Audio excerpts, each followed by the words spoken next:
Hello everybody and welcome to the Fallout 1 Character Creation Guide.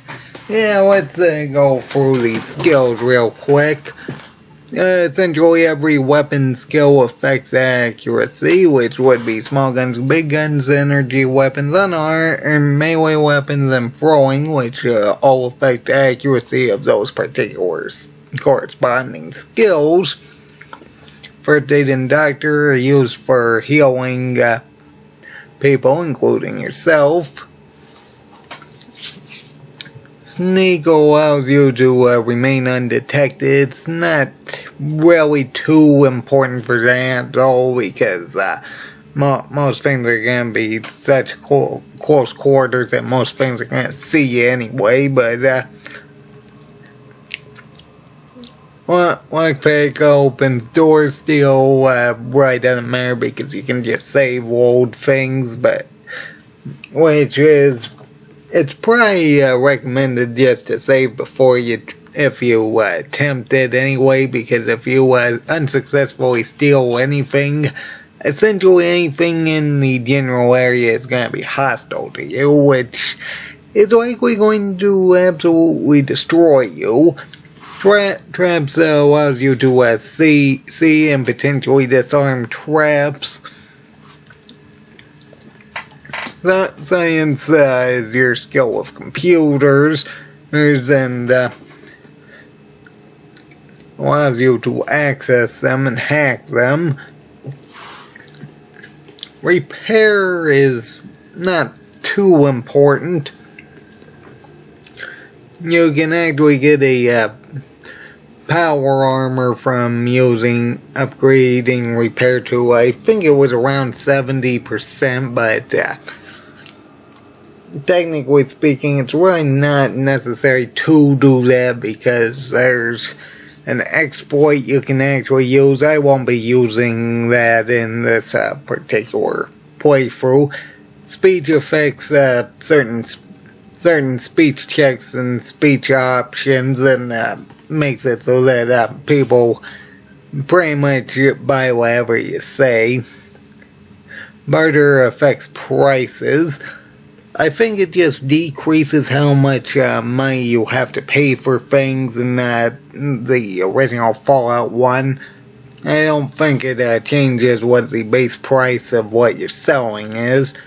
Gambling is really not too important because, actually at all, mostly because there's only 2 places in the game you can gamble, and one of which is probably going to go down real quick if you do a certain storyline, but it makes it so that you sometimes win games from gambling more often. Outdoorsman allows you to be able to potentially avoid certain random encounters some of the time, which can be pretty useful if it's a dangerous one, but either way, hit points is the amount of health you have. Essentially, hit points are affected by whatever your strength you have, which strength actually increases and decreases by 1 based on what your strength is. Endurance decreases and increases it by 2, but depending on what endurance is. Poisoned is really not too important because really the only things that can poison you in this game are going to be the scorpions, which really you only really run up to pretty much maybe in the first part of the game in some random encounters, but it just doesn't happen too often. Radiation is really not too important either because there's only one area in the game that's really radioactive heavy, that of course being the goal, but most of the other areas actually don't have radiation, so it's really not too relevant. If you get damage in your eyes, I believe your perception goes down by, I think it was 3 points. So yeah, make sure you try healing any eye damage. If you get crippled in either of the arms, it'll actually restrict your accuracy with weapons and makes it so that sometimes you won't be able to use weapons if both of them are crippled. You'll only be able to use one-handed ones if one of them's crippled. If you have them both crippled, you can't have weapons. And if your left or right leg are crippled, it takes more action points to move for combat. Also, I think it also makes it so that you only walk outside of combat, which is just tedious and annoying. Anyway, armor class determines whether or not something hits you, which really is not too important because most things you're going to run into later in game especially are going to be accurate enough to pretty much avoid armor class calculations in the first place. I should mention that Kamikaze actually decreases your armor class to whatever it is you're wearing, but it also increases your sequence, which we will get into eventually. But action points are the amount of points you have for moving and attacking, accessing your inventory during combat, and it's just overall probably the most important of these particular stats outside of health, of course. Carry weight is affected by strength. It's essentially 25 base plus 25 times your strength, unless of course you have small frame active where it's 20 base plus 20 times your strength.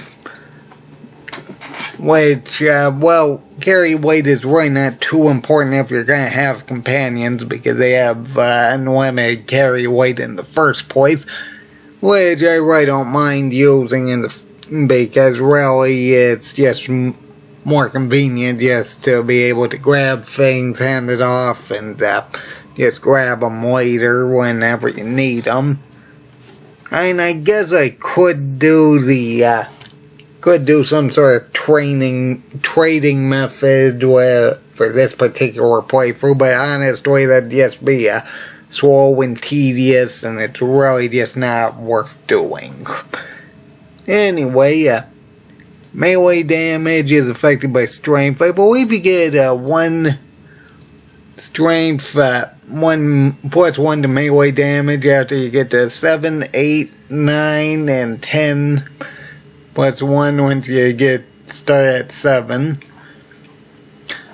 Which isn't really too important unless you're being a melee character, because I'll get into special eventually, but either way, damage resistance decreases how much damage you get outside criticals, of course. Poison resistance is affected by endurance, which I think it's 5 times whatever your endurance is, but and radiation resistance is 2 times whatever your endurance is. Please know that these two statistics really don't appear too much because really you're only going to run into scorpions pretty much at the start of the game outside of random encounters, and there's only one area where radiation's really important, and you can just use 2 Rad-X and it's rendered irrelevant, and that must be an owl, I heard. Either way, where was I? Sequence. Sequence determines when you take your turn. I've read quite a few things on the internet, and from what I can conclude, it seems to only work for the first turn, so after the first turn, where you might be potentially getting maybe 2 turns if you have high enough sequence, 2 turns in a row. It actually goes back to normal, so it only affects the first turn, which honestly is really not too good, because really,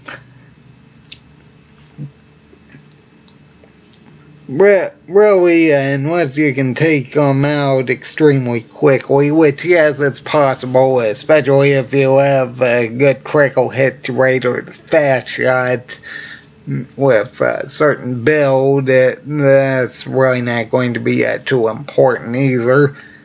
Healing rate essentially determines how much health you regenerate when resting. Let's see here, you get a maximum of 3 at 10. Just please note that healing rate is really not too important either, because stim packs are going to be quite plentiful, and you're going to have more than enough time to rest anyway. So healing, the amount of health you heal every time your health goes up is really not too relevant. Anyway, critical hit chances determined by luck. It's essentially just whatever your luck is, and it determines how much how many critical hits you can get. Strength is really not too important unless, of course, you're doing a melee build. Main reason is because carry weight again can actually be used by, you can just use companions to bypass carry weight, so that's not too important. And here's the main point about Fallout 1. Pretty much every weapon in the game has a strength requirement to efficiently use. Keyword here being efficiently. You don't actually need that strength requirement, even though you will be more accurate with it if you do reach it. But here's the main point. There are ways to actually get +1 to each special stat. That's strength, perception, endurance, and intelligence, and agility from the Brotherhood of Steel, charisma from some traveler on the road, and luck from someone in the boneyard. Now that said, strength actually is not too important, because you get +4 to the strength in total if you get power armor.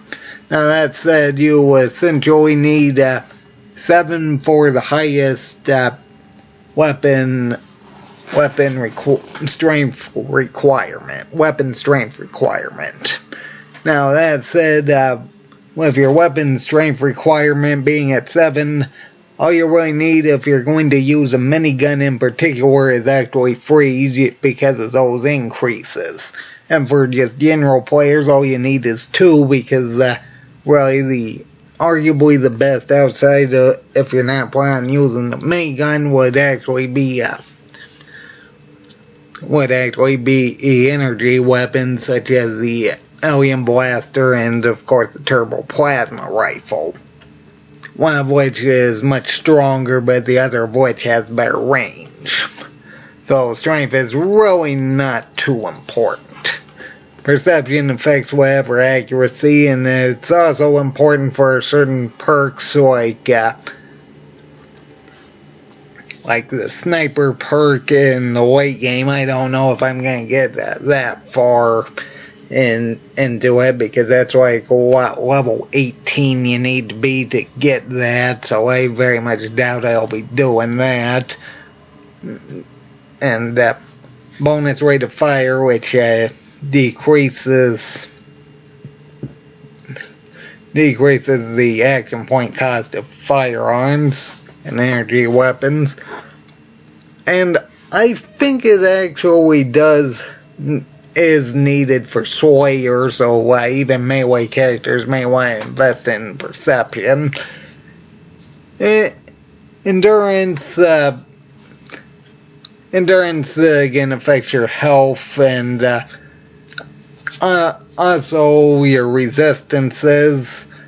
I should also point out that for each level up, you essentially get 2 plus whatever your endurance is divided by 2. So at 10 endurance, you'd be getting 7 health per level up, which isn't bad. But please know that health is really not too important in the first place, because later in the late game anyway, because most things that are going to be hitting you like that are going to be dealing criticals, and generally speaking they're going to have burst weapons, which essentially means that they're going to be dealing extremely high damage, and they're likely going to one-shot you if they get critical anyway, despite whatever your health is.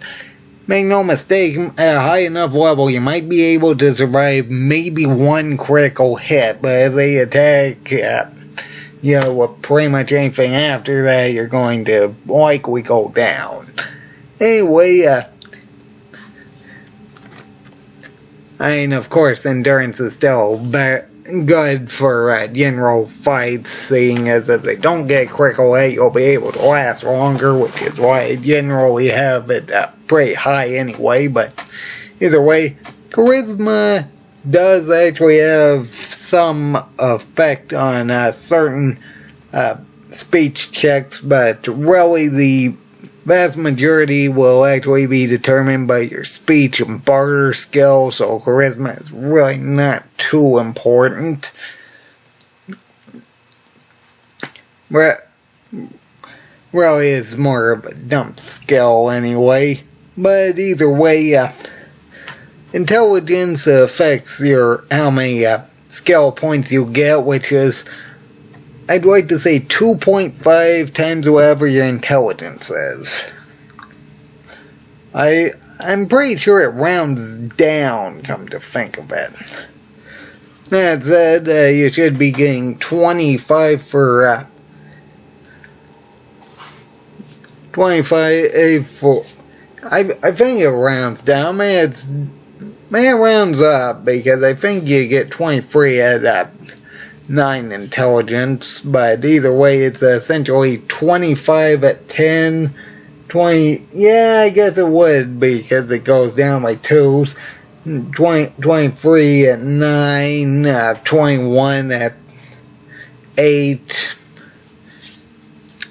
18, 15, yeah, I think it does, but either way, intelligence can be useful for increasing most of your skill.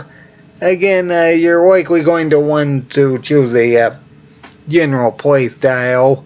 Personally, I'm going for small guns, energy weapons, and honestly, I don't know about the third one, but either way, I'll figure that out when I get started. But either way, your skill points aren't really, I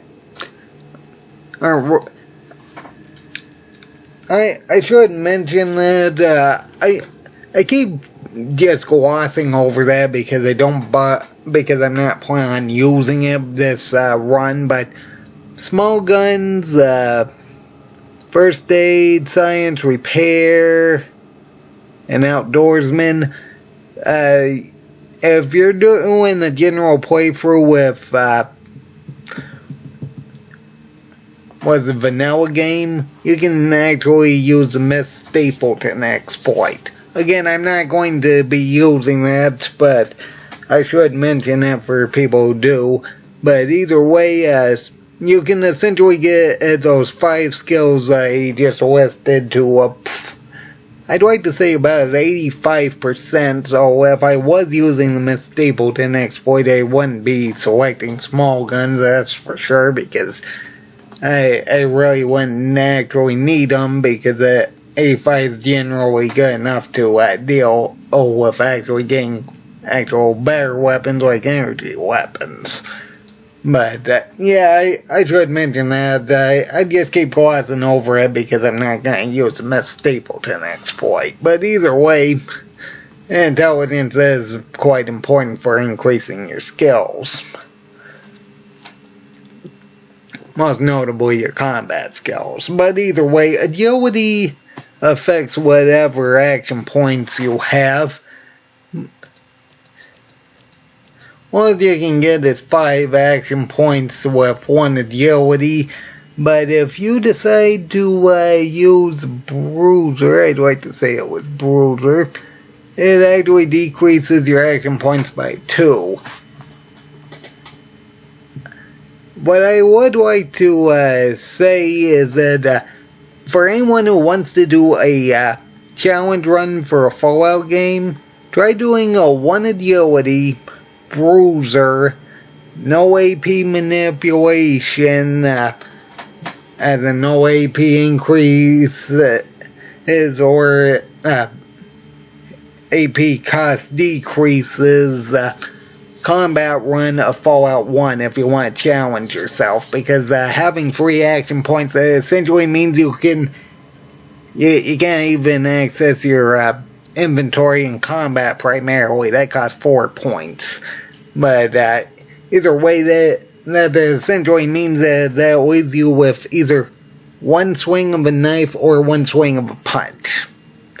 And maybe you might be able to use a sledgehammer. That's once. You can't even move while doing it. It's either you do it immediately at point blank range, or you don't just try walking away. Or walking towards them. But either way, if anyone wants to try that particular setup, good luck to them. They need it. But either way, for a combat one. Either way, agility is very important because of action points. At 10 agility, you actually get 10 action points, which you can actually use to fire most weapons twice. And this actually gets amplified even more, especially with Fast Shot. Because essentially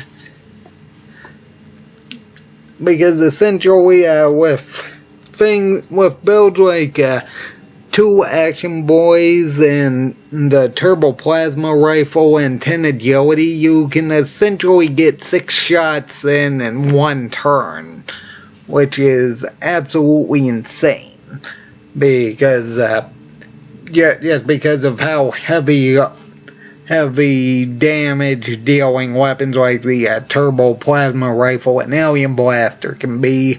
Just imagine firing 6 shots. Of course, that also means that you can't actually use VATS, which is the only real downside to having Fast Shot. But if you could get Sniper with that setup, it would be absolutely devastating for anything you aim for. Either way, it also affects armor class. Again, armor class is really not too important. What actually affects whatever critical hit chance you have, as well as it actually changes what random encounters. There are certain random encounters that are needed. You need certain luck requirements for. Probably the most notable being the truck, seeing as the higher the luck is, the higher the amount of caps you'll find in the overturned truck if you run into that encounter. I think it's something like 920 caps per point of luck. And that's actually pretty good if you get that early on. I very much doubt I will. What I will say is I hope when I start my playthrough I get the Red Ryder BB limited edition BB gun pretty quick, but we will see what happens. Anyway, let's go over optional traits. Please note you do not need to select any of these. Either way, Gifted essentially increases your special stats by 1, which I generally always use. for the cost of decreasing these by 9. I know it says 10, but it's actually 9 because pretty sure it's actually 9, isn't it? 9 for some of them anyway, because of the way the special system works, because 1 point up generally increases that 1 more point. So for most of them 9 points. Also it decreases your skill points per level up by 5, which I will say is a bit unfortunate but tolerable. Skilled is, I really wouldn't recommend skilled. It is nice to have an increase in your skills, but the fact that you're going to be getting less perks means that you won't be able to optimize your character as well as you could. I should also mention that that essentially means that you let's see here, you get 1 perk every 3 levels instead of 4, so let's see here, you get it at level 3 first, I believe, so that's 3, 6, 9, 12, 15, 18, and 21, so you get 7 perks normally, and with skilled you get 4, 8, 12, 16, 20, and that's 5, so you lose out on 2 perks, which perks are generally better for optimizing your character, and really your skills, you're only likely going to be increasing certain skills for certain things anyway, so it's really not worth it. Night Person is a pretty simple one. It increases your intelligence and perception when it's nighttime by 1 and decreases them when it's daytime.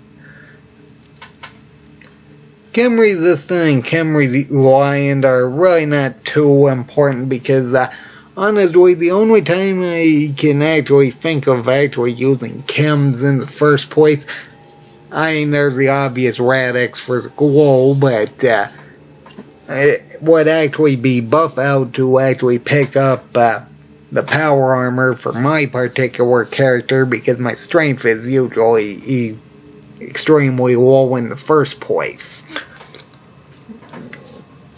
The point being that these two aren't really too important because you can just save load, but even then,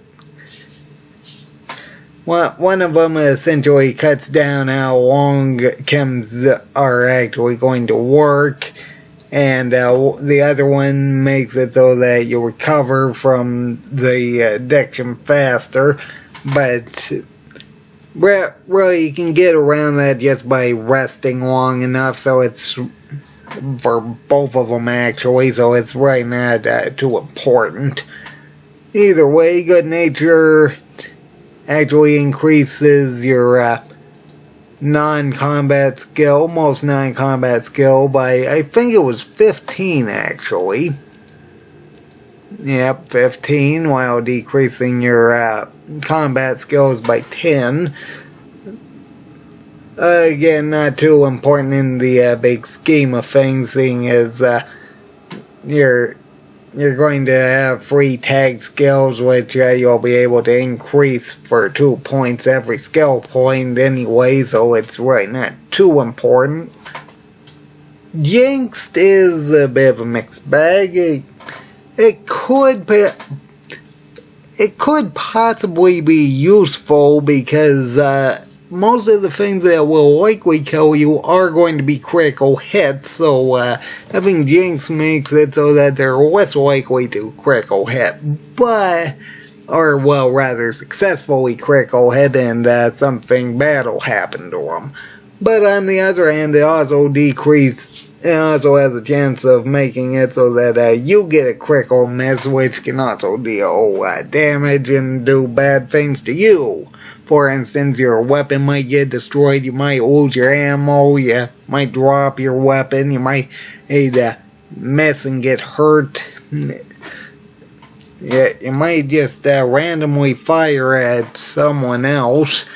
But either way, Yangsta could potentially be a good defense for anti-critical hits, but the point being that unless of course you're going to be playing with an extremely low luck character, you're likely not going to want to use it. Either way, boy, mess. I've heard that actually accesses the bad ending to the game. I'm not entirely sure whether or not that's true though, because you can actually access it even if you have the good ending anyway. So I'm really not entirely sure. Unless of course you have the violence setting set to maximum, which I'm not going to have the violence setting set. Matter of fact, I will also have language filter on for my particular playthrough. As I said, Fast Shot, it cuts out your VATS ability, but it gives you the ability to fire using 1 less AP, which, again, with the right build, you can fire up to 6 times. With things like the Alien Blaster and the Turbo Plasma Rifle. Matter of fact, I think with 10 agility, 2 action boys, bonus rate of fire, and fast shot, you can also unload an entire clip of minigun, which is 3 shots, 40 shots each. Either way, and with sniper, that would deal absolutely devastating damage. Either way, that is potentially useful, assuming you don't want to bother using VATS. At the end, it increases your melee damage, but I think it was 4, yep. But it makes it so that you deal less damage for critical hit. So if you're planning on using Slayer, it likely isn't worth it because it'll just decrease what your damage output is for critical hits. Same thing with Finesse, come to think of it, but only with melee. I'm pretty sure that only affects melee. I think Finesse affects it all though. Kamikaze increases your sequence rating, so you can potentially attack faster, but again, as far as I'm aware, it only works for the first turn, so it's likely not going to be useful for the long run. Finesse increases your likelihood to deal critical hits by 10%, I think. Yep, and it also decreases the amount of damage you deal while you're dealing a critical hit as well. One-hander makes it so that your accuracy with one-handed weapons increases, but your accuracy with two-handed weapons decreases. Of course, that isn't really too much of a factor later in game because usually your skills are generally high enough to actually compensate for the decrease anyway, so it's really not too important. But I guess that could be useful if you're planning on just using things like, say, the 223 pistol, the Alien Blaster, and I mean, there's not really too many other one-handed weapons that are actually good in the late game. I mean, I guess you could use a plasma pistol, but the 223 pistol is probably overall better. Either way, small frame actually decreases the carry weight while actually by 20%, while actually giving you one additional agility, which is usually what I choose because of companions. Bruiser again increases your strength by 2, but decreases your action points by 2. And again, if you want a challenge run, this is something you could use to deal with it. But either way, it could potentially be useful for melee characters. But honestly, you're probably better off keeping those 2 action points so you can deal an extra attack. Either way, fast metabolism essentially turns all your resistances to 0, but it increases your healing rate slightly. Pretty sure it also affects no, I guess it doesn't affect anything on chems. Either way, it increases your healing rate. Again, you generally have enough time to rest anyway. I mean, really, there's only one time limit, and that's in the first part of the game, so which gives you plenty of time anyway, so that's not really too important.